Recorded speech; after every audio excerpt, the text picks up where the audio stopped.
2024ರ box office collection ವಿಚಾರದಲ್ಲಿ block buster ಆಗಿರುವಂತಹ highest grazing ಸಿನಿಮಾಗಳ ಬಗ್ಗೆ ನಿಮ್ಮೆಲ್ಲರಿಗೂ ಈಗಾಗಲೇ ಗೊತ್ತಾಗಿದೆ. ಅದ್ರ ಬಗ್ಗೆ ವಿಡಿಯೋ ಕೂಡ ಮಾಡಿದೀನಿ. Now it's time to get to know about the disaster movies. ಅದು ಬಾಕ್ಸ್ ಆಫೀಸ್ ಕಲೆಕ್ಷನ್ ಗಳ ಆಧಾರದ ಮೇಲೆ. ಹಾಗಿದ್ರೆ ತಡ ಯಾಕೆ? ಅಂತಹ ಸಿನಿಮಾಗಳು ಯಾವ್ದು ಅನ್ನೋದನ್ನ ಮುಲಾಜಿಲ್ದೆ ನೋಡ್ಕೊಂಬರೋಣ ಬನ್ನಿ. ಹಾಯ್, ಎಲ್ರಿಗೂ ನಮಸ್ಕಾರ ಅಂಡ್ ಖಡಕ್ ಸಿನಿಮಾಗೆ ಸುಸ್ವಾಗತ. ನಮ್ ಚಾನಲ್ ನೋಡ್ತಾ ಇದ್ದೀರಾ? ಚಾನಲ್ ಬರ್ತಿರೋ ಕಂಟೆಂಟ್ ಗಳೆಲ್ಲ ಇಷ್ಟ ಆಗ್ತದೆ, ಆದ್ರೆ ಸಬ್ಸ್ಕ್ರೈಬ್ ಇನ್ನೂ ಮಾಡ್ಕೊಂಡಿಲ್ಲ ಅಂದ್ರೆ ಮಾಡ್ಕೊಳ್ಳೋದನ್ನ ಮರಿಬೇಡಿ. ಕ್ರಿಸ್ಮಸ್ ದಿನ ಸ್ಟಾರ್ಟ್ ಆಗುವಂತಹ ಲವ್ ಸ್ಟೋರಿ ಯಾವ ರೀತಿ ಕೆಟ್ಟ ಕನಸಿನ ರೀತಿಯಲ್ಲಿ ಕಾಣಿಸ್ಕೊಳ್ಳುತ್ತೆ ಅನ್ನುವಂತಹ ಸ್ಟೋರಿಯನ್ನ ಹಿಡ್ಕೊಂಡು ಮೆರಿ ಕ್ರಿಸ್ಮಸ್ ಸಿನಿಮಾನ ಮಾಡ್ತಾರೆ. ವೆರಿ ಟ್ಯಾಲೆಂಟೆಡ್ ವಿಜಯ್ ಸೇತುಪತಿ ಜೊತೆಗೆ ಸ್ಟನ್ನಿಂಗ್ ಕತ್ರಿನಾ ಕೈಫ್ ಕೂಡ ಪ್ರಮುಖ ಪಾತ್ರದಲ್ಲಿ ಈ ಸಿನಿಮಾದಲ್ಲಿ ಕಾಣಿಸ್ಕೊಂಡಿದ್ದಾರೆ. ಆದ್ರೆ ಈ ಸಿನಿಮಾ ಮಾಡಿರುವಂತಹ ಕಲೆಕ್ಷನ್ IMDb ಪ್ರಕಾರ ಹೇಳೋದಾದ್ರೆ ಕೇವಲ 25.2 ಕೋಟಿ ಮಾತ್ರ. ಆದ್ರೆ ಈ ಸಿನಿಮಾಗೆ ಸುರಿದಿರುವಂತಹ ಬಡ್ಜೆಟ್ 50 ಕೋಟಿ. ಅರ್ಧಕ್ಕೆ ಅರ್ಧ ಬಡ್ಜೆಟ್ ರಿಕವರಿ ಆಗಿಲ್ಲ ಅಂತ ಹೇಳ್ಬೋದು. ಈ ಸಿನಿಮಾ ನೆಟ್ಫ್ಲಿಕ್ಸ್ ಅಲ್ಲಿ ಅವೈಲೇಬಲ್ ಇದೆ. ಅದಾದ್ಮೇಲೆ ಈ ಲಿಸ್ಟ್ ಅಲ್ಲಿ ಕಾಣಿಸ್ಕೊಳ್ಳೋದು ನಮ್ಮ ಮಾರ್ಟಿನ್ ಸಿನಿಮಾದ ಮೇಕಿಂಗ್ ಟ್ರೈಲರ್ ನೋಡಿ ಸಿನಿಮಾ ಯಾವುದೋ ರೇಂಜ್ ಇರುತ್ತೆ ಅಂತ ಎಲ್ಲ ಅನ್ಕೊಂಡಿದ್ವಿ. ಆದ್ರೆ ಸಿನಿಮಾ ನೋಡಿದ್ಮೇಲೆ ಈ ಸಿನಿಮಾಗೋಸ್ಕರ ನಾವು ಕಟ್ಕೊಂಡಿದ್ದಂತಹ ಕನಸಿನ ಗೋಪುರ ವರ್ತಿರ್ಲಿಲ್ಲ ಅಂತ ಅನಿಸ್ತು. ಈ ರೀತಿ ಪ್ಯಾನ್ ಇಂಡಿಯಾ ಲೆವೆಲ್ ನಲ್ಲಿ ಕನ್ನಡದ ಸಿನಿಮಾಗಳು ಬೇರೆ ಭಾಷೆಯಲ್ಲಿ ಕೂಡ ಸೋತಾಗ ಅಲ್ಲಿ ಕನ್ನಡದ ಸಿನಿಮಾಗಳ ವ್ಯಾಲ್ಯೂ ಕಡಿಮೆ ಆಗುತ್ತೆ. ಹೇಳಿದನ್ನೇ ಮತ್ತೆ ಮತ್ತೆ ಹೇಳದ್ ಬೇಡ. ಧ್ರುವ ಸರ್ಜಾ ಹಾಗೂ AP ಅರ್ಜುನ್ ಕಾಂಬಿನೇಷನ್ ನಲ್ಲಿ ಮೂಡ್ ಬಂದಂತಹ ಈ ಸಿನಿಮಾ ನಿರ್ಮಾಣ ಆಗಿದ್ದು ಭರ್ಜರಿ 80 ಕೋಟಿ ರೂಪಾಯಿ ಬಡ್ಜೆಟ್ ಅಲ್ಲಿ. ಆದ್ರೆ IMDb ಹೇಳೋ ಪ್ರಕಾರ ಸಿನಿಮಾ ಕಲೆಕ್ಷನ್ ಮಾಡಿದ್ದು ಕೇವಲ 27.2 ಕೋಟಿ ಮಾತ್ರ. ಲಾಸ್ ಆಗಿರೋದು ಎಷ್ಟು ಅಂತ ನಿಮ್ ಕಣ್ಣೆದುರಿಗೇನೆ ಇದೆ. ನಿರ್ಮಾಪಕರು ಕೂಡ ಈ ಸಿನಿಮಾದಿಂದ ಸಾಕಷ್ಟು ನಷ್ಟವನ್ನ ಅನುಭವಿಸಿದ್ದಾರೆ. ಅದಕ್ಕೆ ನೆರವಾಗಿ ಧ್ರುವ ಸರ್ಜಾ ಅವರು ಮತ್ತೊಂದು ಸಿನಿಮಾವನ್ನ ನಿರ್ಮಾಪಕರಿಗೆ ಮಾಡ್ತಾ ಇದ್ದಾರೆ. ಆ ಒಳ್ಳೆಯ ಉದ್ದೇಶ ಫಲಿಸ್ಲಿ, ಮುಂದಿನ ಸಿನಿಮಾ ದೊಡ್ಡ ಮಟ್ಟದಲ್ಲಿ ಅವರಿಗೆ ಯಶಸ್ಸನ್ನ ತಂದ್ಕೊಡ್ಲಿ. ಈ ಸಾಲ್ಗೆ ಸೇರ್ಕೊಳ್ಳೋ ಮತ್ತೊಂದು ಸಿನಿಮಾ ಲಾಲ್ ಸಲಾಂ. ಈ ಸಿನಿಮಾ ಕ್ರಿಕೆಟ್ ಸ್ಟೋರಿ ಹೊಂದಿರುವಂತಹ ಸಿನಿಮಾ. ಕಪಿಲ್ ದೇವ್ ಕೂಡ ಬಂದ್ ಹೋಗಿದ್ದಾರೆ. ಸಿನಿಮಾದಲ್ಲಿ ರಜನಿಕಾಂತ್ ಒಂದ್ ರೀತಿಲಿ ಗೆಸ್ಟ್ ಅಪಿಯರೆನ್ಸ್ ಮಾಡಿದ್ದಾರೆ. ಅಂದ್ರೆ ರಜನಿಕಾಂತ್ ಅವರು ನಾಯಕ ಆಗಿಲ್ದೇ ಇದ್ರು ಕೂಡ ಈ ಸಿನಿಮಾ ಅವ್ರದೇ ಅನ್ನುವಂತಹ ರೀತಿಯಲ್ಲಿ ಎಲ್ಲಾ ಕಡೆ ಪೋರ್ಟ್ರೇ ಆಗಿತ್ತು. ಹೀಗಾಗಿನೇ ಈ ಸಿನಿಮಾದ ಸೋಲು ಕೂಡ ಸಾಕಷ್ಟು ತಮಿಳು ಚಿತ್ರರಂಗದಲ್ಲಿ ದೊಡ್ಡ ಮಟ್ಟದಲ್ಲೇ ಹೈಲೈಟ್ ಆಗಿತ್ತು. ಭರ್ಜರಿ 60 ಕೋಟಿ ರೂಪಾಯಿ ಬಡ್ಜೆಟ್ ಅಲ್ಲಿ ನಿರ್ಮಾಣ ಆದಂತಹ ಈ ಸಿನಿಮಾ ಅರ್ಧಕ್ಕೆ ಅರ್ಧ ಕಲೆಕ್ಷನ್ ಮಾಡ್ತು. ಹೌದು, ಈ ಸಿನಿಮಾ ಮಾಡಿದ್ದು ಕೇವಲ 32.8 ಕೋಟಿ ಮಾತ್ರ. ಸನ್ನೆಕ್ಸ್ OTT ಪ್ಲಾಟ್ಫಾರ್ಮ್ ಅಲ್ಲಿ ಈ ಸಿನಿಮಾನ ನೀವು ನೋಡಬಹುದಾಗಿದೆ. IMDb ಕೇವಲ 4.5 ರೇಟಿಂಗ್ ಸಿಕ್ಕಿದೆ. ಪೂರಿ ಜಗನ್ನಾಥ್ ನಿಮ್ಮೆಲ್ರಿಗೂ ಗೊತ್ತಿರೋ ಹಾಗೆ ಲೈಗರ್ ಸಿನಿಮಾ ಮಾಡಿ ಸಂಪೂರ್ಣವಾಗಿ ಲಾಸ್ ಆಗಿದ್ರು. ಮತ್ತೆ ಕಮ್ ಬ್ಯಾಕ್ ಮಾಡ್ತಾರೆ ಅಂತ ಅನ್ಕೊಂಡಿದ್ವಿ. ಆದ್ರೆ ಅವರ ನಂತರದ ಸಿನಿಮಾ ಡಬಲ್ ಐ ಸ್ಮಾರ್ಟ್ ಕೂಡ ಕೈ ಕೊಡ್ತು ಅಂತ ಹೇಳ್ಬೋದು. IMDb ಹೇಳಿರೋ ಪ್ರಕಾರ ಈ ಸಿನಿಮಾ 70 ಕೋಟಿ ಬಡ್ಜೆಟ್ ಅಲ್ಲಿ ನಿರ್ಮಾಣ ಆಗಿತ್ತು. ರಾಮ್ ಪೋತಿನೇನಿ ಸಿನಿಮಾದಲ್ಲಿ ಕೂಡ ನಾಯಕನಾಗಿ ಕಾಣಿಸ್ಕೊಂಡಿದ್ರು ಹಾಗೂ ವಿಲನ್ ಪಾತ್ರದಲ್ಲಿ ಸಂಜು ಬಾಬಾ ಕಾಣಿಸ್ಕೊಂಡಿದ್ರು. ಸಖತ್ ಮಾಸ್ ಆಗಿ ಮೂಡ್ ಬಂದಿತ್ತು ಈ ಸಿನಿಮಾನ ಹೆಂಗ್ ಮಾಡಿದ್ರೆ ಏನ್ ಸ್ವಾಮಿ? ಬಾಕ್ಸ್ ಆಫೀಸ್ ಅಲ್ಲಿ ಕಲೆಕ್ಷನ್ ಆಗಿ ಪ್ರೊಡ್ಯೂಸರ್ ಜೇಬ್ ತುಂಬಿದ್ರೆ ಮಾತ್ರ ಸಿನಿಮಾ ಗೆಲ್ತು ಅಂತ ಹೇಳಕ್ಕಾಗೋದು. ಡಬಲ್ ಐ ಸ್ಮಾರ್ಟ್ ಕೂಡ ಗಳಿಸಿದ್ದು ಕೇವಲ 19.5 ಕೋಟಿ. ಮತ್ತೆ ಪೂರಿ ಜಗನ್ನಾಥ್ ನಿರ್ಮಾಪಕರಾಗಿ ಕೂಡ ಸೋತ್ರು. ಈ ಸಿನಿಮಾನ ನೀವು ನೋಡಬೇಕು ಅಂತಂದ್ರೆ ಅಮೆಜಾನ್ ಪ್ರೈಮ್ ನಲ್ಲಿ ಅವೈಲೇಬಲ್ ಇದೆ. ಡಿಸಾಸ್ಟರ್ ಲಿಸ್ಟ್ ಅಲ್ಲಿ ಕಾಣಿಸ್ಕೊಳ್ಳುವಂತಹ ಸಿನಿಮಾಗಳಲ್ಲಿ ಹೆಚ್ಚಾಗಿ ಕಾಣಿಸ್ಕೊಳ್ಳದೆ ಅಕ್ಷಯ್ ಕುಮಾರ್ ಅವರ ಸಿನಿಮಾಗಳು. ಪುಣ್ಯಾತ್ಮ ಸಿನಿಮಾ ಮಾಡ್ತಿದಾರೋ ಇಲ್ಲ ಶಾರ್ಟ್ ಫಿಲಂ ಮಾಡಿ ಮುಗಿಸ್ತಿದಾರೋ ಅಂತ ಗೊತ್ತಾಗದೇ ಇಲ್ಲ. ಅಷ್ಟು ಫಾಸ್ಟ್ ಆಗಿ ತುಂಬಾ ರಿಲೀಸಸ್ ಗಳು ಒಂದು ವರ್ಷದಲ್ಲಿ ಕಾಣುತ್ತೆ. ದುಡ್ಡು ತಗೊಂಡು ಹೋಗಿ ಸಿನಿಮಾ ಮಾಡ್ತೀರಾ ಅಂತ ಕೇಳಿದ್ರೆ ಮೋಸ್ಟ್ಲಿ ಪ್ರತಿಯೊಬ್ಬರಿಗೂ ಕೂಡ ಹೂ ಅಂತ ಅಂತಾರೆ ಅಂತ ಕಾಣುತ್ತೆ. ಆ ಡಿಸಾಸ್ಟರ್ ಸಿನಿಮಾಗಳ ಪಟ್ಟಿಗೆ ಸರ್ಫಿರಾ ಕೂಡ ಸೇರ್ಕೊಳ್ಳುತ್ತೆ. ಈ ಸಿನಿಮಾ ಇನ್ಯಾವುದೂ ಅಲ್ಲ, ತಮಿಳಿನಲ್ಲಿ ಬ್ಲಾಕ್ ಬಸ್ಟರ್ ಆಗಿದ್ದ ಸೂರಡೈ ಪೋಟ್ರು ಸಿನಿಮಾದ ರೀಮೇಕ್. ಆ ಸಿನಿಮಾ ಹಿಂದಿಲಿ ಕೂಡ ಡಬ್ ಆಗಿ ರಿಲೀಸ್ ಆಗಿತ್ತು.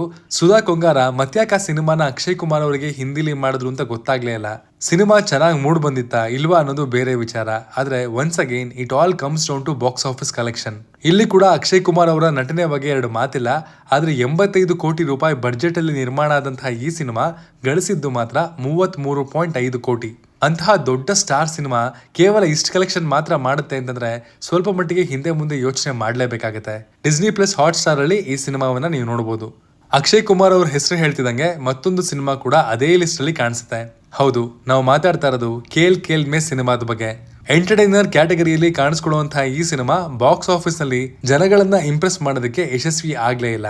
ದೊಡ್ಡ ಮಟ್ಟದ ಸ್ಟಾರ್ ಕ್ಯಾಸ್ಟ್ ಇತ್ತು. ಪರ್ಫೆಕ್ಟ್ ಸ್ಟ್ರೇಂಜರ್ಸ್ ಅನ್ನುವಂತಹ ಹಾಲಿವುಡ್ ಸಿನಿಮಾದ ರೀಮೇಕ್ ಆಗಿತ್ತು ಇದು. ಬಾಕ್ಸ್ ಆಫೀಸ್ ವಿಚಾರದಲ್ಲಿ ಬಂದ್ರೆ 100 ಕೋಟಿ ಬಡ್ಜೆಟ್ ಅಲ್ಲಿ ನಿರ್ಮಾಣ ಆಗಿದ್ದ ಇದು ಅರ್ಧದಷ್ಟು ಕಲೆಕ್ಷನ್ ಅನ್ನ ಮಾಡೋದಕ್ಕೆ ಮಾತ್ರ ಸಾಧ್ಯ ಆಯಿತು. ಈ ಸಿನಿಮಾ ಗಳಿಸಿದ್ದು ಕೇವಲ 52.5 ಕೋಟಿ ಮಾತ್ರ. ಇಂಡಿಯಾದ ಬಿಗ್ಗೆಸ್ಟ್ ಸ್ಟಾರ್ ಗಳಲ್ಲಿ ಕಾಣಿಸ್ಕೊಳ್ಳುವಂತಹ ಇವರು ಕೂಡ ಬಾಕ್ಸ್ ಆಫೀಸ್ ಕಲೆಕ್ಷನ್ ವಿಚಾರಕ್ಕೆ ಬಂದ್ರೆ ಪರದಾಡಬೇಕಾಗಿತ್ತು. ಸಿನಿಮಾ ಚೆನ್ನಾಗಿ ಮೂಡ್ ಬಂದಿತ್ತು. ಆದ್ರೆ ಕೆಲವೊಂದು ಫ್ಯಾಕ್ಟರ್ ಗಳಿಂದ ಕೆಲವೊಂದ್ಸಲಿ ಸಿನಿಮಾ ವರ್ಕ್ ಆಗಲ್ಲ. ನಾವು ಮಾತಾಡ್ತಾ ಇರೋದು ಮೈದಾನ್ ಸಿನಿಮಾದ ಬಗ್ಗೆ.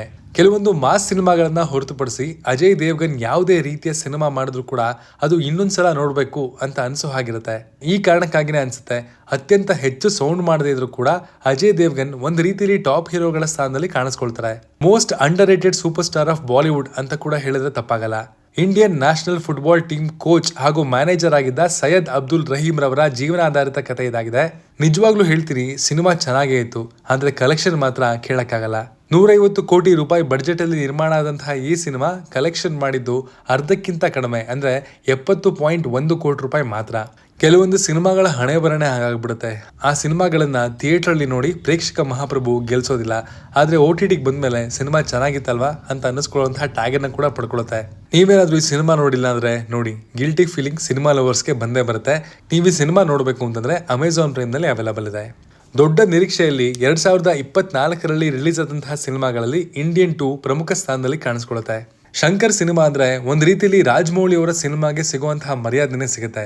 ಎಲ್ಲಿಲ್ಲ ಅಂದ್ರೂ ಅಟ್ಲೀಸ್ಟ್ ತಮಿಳ್ನಾಡಲ್ಲಾದ್ರೂ ಸಿಕ್ಕೇ ಸಿಗುತ್ತೆ. ಆದ್ರೆ ಇಂಡಿಯನ್ 2 ವಿಕ್ರಮ್ ಸಿನಿಮಾದ ನಂತರ ಕಮಲ್ ಹಾಸನ್ ಅವರ ಈ ಸಿನಿಮಾ ರಿಲೀಸ್ ಆಗಿತ್ತು. ಇಂಡಿಯನ್ ದೊಡ್ಡ ಮಟ್ಟದಲ್ಲಿ ಸಕ್ಸಸ್ ಕಂಡಂತಹ ಸಿನಿಮಾ.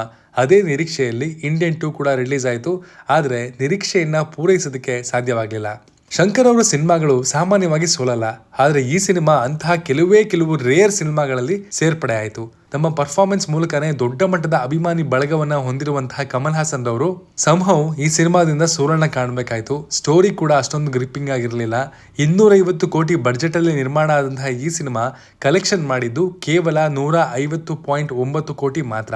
ಕಾಲಿವುಡ್ ನ ಕ್ಯಾಪ್ಟನ್ ಅಮೆರಿಕಾ ರೀತಿಯಲ್ಲಿ ಕಾಣಿಸ್ಕೊಂಡಿರುವಂತಹ ಈ ಸಿನಿಮಾವನ್ನ ನೀವು ನೆಟ್ಫ್ಲಿಕ್ಸ್ ಅಲ್ಲಿ ನೋಡಬಹುದಾಗಿದೆ. ಈ ಸಿನಿಮಾದ ಟ್ರೈಲರ್ ಬಂದಾಗ ಎಲ್ಲರೂ ಕೂಡ ಇದೊಂದು ದೊಡ್ಡ ಆಕ್ಷನ್ ಸಿನಿಮಾ ಆಗ್ಬೋದು ಅಥವಾ ವಾರ್ ಸಿನಿಮಾಗೆ ಟಕ್ಕರ್ ಕೊಡ್ಬೋದು ಅನ್ನುವಂತಹ ರೀತಿಯಲ್ಲಿ ಅನ್ಕೊಂಡಿದ್ರು. ಆದ್ರೆ ಅದರ ಅರ್ಧ ಭಾಗನೂ ಇರಲಿಲ್ಲ ಇದು. ಮತ್ತೆ ಪುನಃ ಈ ಸಿನಿಮಾದಲ್ಲಿ ಅಕ್ಷಯ್ ಕುಮಾರ್ ಪ್ರಮುಖ ಪಾತ್ರದಲ್ಲಿ ಕಾಣಿಸ್ಕೊಂಡಿದ್ದಾರೆ ಹಾಗೂ ಅವ್ರ ಜೊತೆಗೆ ಟೈಗರ್ ಶ್ರಾಫ್ ಕೂಡ ಕಾಣಿಸ್ಕೊಂಡಿದ್ದಾರೆ. 3.8 IMDb ರೇಟಿಂಗ್ ನೋಡಿದ್ರೆ ನೀವು ಅರ್ಥ ಮಾಡ್ಕೋಬಹುದು ಈ ಸಿನಿಮಾ ಎಷ್ಟು ಕೆಟ್ಟದಾಗಿತ್ತು ಅಂತ. ಬೇಜಾರು ಅಂತಂದ್ರೆ ನಮ್ಮ ಸೌತ್ ನ ಟ್ಯಾಲೆಂಟೆಡ್ ಆಕ್ಟರ್ ಪೃಥ್ವಿರಾಜ್ ಸುಕುಮಾರನ್ ಅವರು ಕೂಡ ಇಂತಹ ಸಿನಿಮಾದಲ್ಲಿ ಆಕ್ಟ್ ಮಾಡಿದ್ರು. ಅದೇನೇ ಇರಲಿ, ಕಲೆಕ್ಷನ್ ವಿಚಾರಕ್ಕೆ ಬಂದ್ರೆ ಈ ಸಿನಿಮಾ ಗಳಿಸಿದ್ದು ಕೇವಲ 108.2 ಕೋಟಿ ಮಾತ್ರ. ಆದ್ರೆ ಇದರ ಬಜೆಟ್ ಭರ್ಜರಿ 3 ಪಟ್ಟು ಹೆಚ್ಚಿತ್ತು, ಅಂದ್ರೆ 300 ಕೋಟಿ ಆಗಿತ್ತು. ಈ ಸಿನಿಮಾದ ಹೆಸರೇ ಬಡೇ Miya Chote Miya. Bollywood ನವರಿಗೆ big budget ಸಿನಿಮಾಗಳನ್ನ ಮಾಡೋದು ಗೊತ್ತು, ಆದ್ರೆ ಸಿನಿಮಾ ಯಾವ ರೀತಿ ನಿರ್ಮಾಣ ಆಗ್ಬೇಕು ಅನ್ನುವಂತಹ ಲೆಕ್ಕಾಚಾರ ಗೊತ್ತಿಲ್ಲ ಅನ್ಸುತ್ತೆ. ಈ ಸಿನಿಮಾನ ನೀವು ನೋಡ್ಲೇಬೇಕು ಅಂದ್ರೆ ನೆಟ್ಫ್ಲಿಕ್ಸ್ ಅಲ್ಲಿ ಅವೈಲೇಬಲ್ ಇದೆ. ಇನ್ನು ಈ ಲಿಸ್ಟ್ ಅಲ್ಲಿ ಕಾಣಿಸ್ಕೊಳ್ಳುವಂತಹ ಸಿನಿಮಾ ತಮಿಳಿನ ಕಂಗುವಾ. ವಿಕ್ರಮ್ ನಲ್ಲಿ ರೋಲೆಕ್ಸ್ ಅನ್ನುವಂತಹ ಚಿಕ್ಕ ಪಾತ್ರ ಮಾಡಿ ಕೂಡ ಸಿನಿಮಾದ ಹೀರೋಗಿಂತ ದೊಡ್ಡ ಮಟ್ಟದ ಚಪ್ಪಾಳೆಯನ್ನ ಗಿಟ್ಸ್ಕೊಂಡಿದ್ದ ಸೂರ್ಯ ತಮ್ಮ ಮುಂದಿನ ಸಿನಿಮಾದಲ್ಲಿ ನಾರ್ತ್ ಕಡೆ ದೊಡ್ಡ ಮಟ್ಟದಲ್ಲಿ ಸೌಂಡ್ ಮಾಡ್ತಾರೆ ಅಂತ ಎಲ್ಲರೂ ಅನ್ಕೊಂಡಿದ್ರು. ಆದ್ರೆ ಭರ್ಜರಿ 300 ಕೋಟಿಗೂ ಹೆಚ್ಚಿನ ಬಡ್ಜೆಟ್ ಅಲ್ಲಿ ನಿರ್ಮಾಣ ಆಗಿದ್ದಂತಹ ಕಂಗುವಾ ಸಿನಿಮಾ ಬಾಕ್ಸ್ ಆಫೀಸ್ ಅಲ್ಲಿ ಕಲೆಕ್ಟ್ ಮಾಡಿದ್ದು 105 ಕೋಟಿಗಳು ಮಾತ್ರ. ಅಷ್ಟೊಂದು ದೊಡ್ಡ ಮಟ್ಟದಲ್ಲಿ ಡಿಸಪಾಯಿಂಟ್ ಮಾಡುತ್ತೆ ಅಂತ ಯಾರು ಅನ್ಕೊಂಡಿರ್ಲಿಲ್ಲ. ಸಿನಿಮಾದ ಮೊದಲನೇ ದಿನಾನೇ ಎಲ್ಲಾ ಕಡೆ ನೆಗೆಟಿವ್ ವಿಮರ್ಶೆಗಳು ಕಂಡು ಬಂತು ಹಾಗೂ ಆಡಿಯನ್ಸ್ ಕೂಡ ಮಾಧ್ಯಮಗಳ ಕ್ಯಾಮೆರಾ ಮುಂದೆ ಸಿನಿಮಾ ಚೆನ್ನಾಗಿಲ್ಲ ಅಂತ ಹೇಳ್ಕೊಂಡು ಹೊರಗೆ ಬಂದ್ರು. ಯಾವುದೇ ಸಿನಿಮಾ ಆಗಿರ್ಲಿ, ಅದು ಯಾವ ಭಾಷೆಯಲ್ಲಿ ಅಂದ್ರೆ ಯಾವ ರಾಜ್ಯದಲ್ಲಿ ಮೂಲವಾಗಿ ರಿಲೀಸ್ ಆಗುತ್ತೋ ಅಲ್ಲಿ ಚೆನ್ನಾಗಿದ್ರೆ ಮಾತ್ರನೇ ಎಲ್ಲಾ ಕಡೆ ಟ್ರಾವೆಲ್ ಮಾಡೋದಕ್ಕೆ ಸಾಧ್ಯ. ತಮಿಳ್ನಲ್ಲಿ ಇದು ಮಖಾಡೆ ಮಲಗ್ತು, ಅಲ್ಲಿಂದ ಶುರುವಾಯ್ತು ನೋಡಿ ಕಂಗುವಾ ಸಿನಿಮಾದ ಸಾಡೆ ಸಾತಿ. ಸಿನಿಮಾದ ಬಗ್ಗೆ ಇದ್ದಂತಹ ನಿರೀಕ್ಷೆಯನ್ನ ಇದು ಎಲ್ಲಾ ಕಡೆ ಛಿದ್ರ ಮಾಡಿತು. ರಿಸಲ್ಟ್ ಫ್ಲಾಪ್ ಅಂತ ಕೂಡ ಬಂತು. ಸೂರ್ಯ ತಮಿಳು ಚಿತ್ರರಂಗದ ಜಂಟಲ್ ಮ್ಯಾನ್ ನಟರಲ್ಲಿ ಒಬ್ಬರ ಕಾಣಿಸ್ಕೊಳ್ತಾರೆ. ಹೀಗಾಗಿ ಅವರ ಸಿನಿಮಾ ಸೋಲ್ತು ಅಂತಂದ್ರೆ ಅದು ಸ್ವಲ್ಪ ನಮಗೂ ಕೂಡ ಹರ್ಟ್ ಆಗುತ್ತೆ. ಅವರ ಮುಂದಿನ ಸಿನಿಮಾ ಒಳ್ಳೆ ರಿಸಲ್ಟ್ ಅನ್ನ ಕೊಡ್ಲಿ ಹಾಗೂ ಮತ್ತೆ ಅವರು ಗೆಲುವಿನ ಟ್ರ್ಯಾಕ್ಗೆ ಮರಳಲಿ ಅಂತ ಹಾರೈಸ್ತೀವಿ.